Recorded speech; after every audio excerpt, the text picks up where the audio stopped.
पेनी के गोरी लाल घाघरी,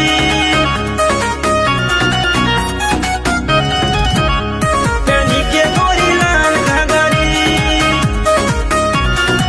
Mixed by Deepana Studio.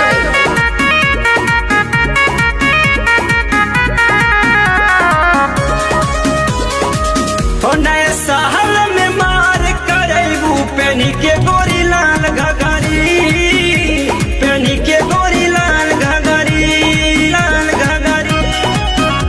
हो सब का कमनबा कौलू पेनी के गोरी लाल घाघरी, पेनी के गोरी लाल घाघरी, लाल घाघरी, लाल घाघरी।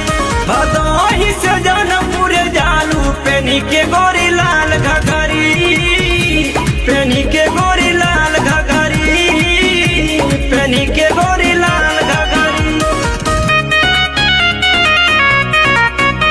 पेनी के गोरी लाल घाघरी।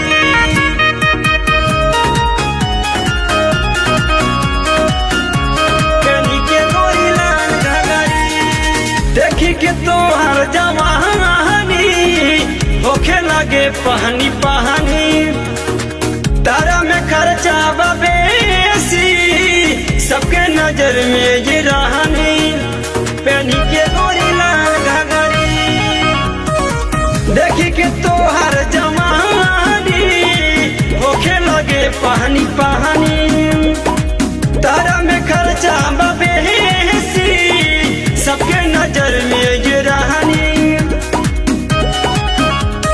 सबका पे जादू करेलू पेनी के गोरी लाल घाघरी, पेनी के गोरी लाल घाघरी, पेनी के गोरी लाल घाघरी।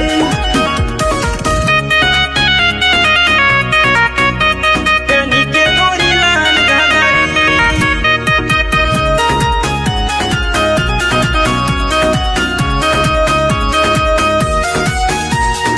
शीशा नियन तोर जवानी ऊपर से झलकता रानी, सबका के जाना तू ले लू दिखा के नीचे से रानी।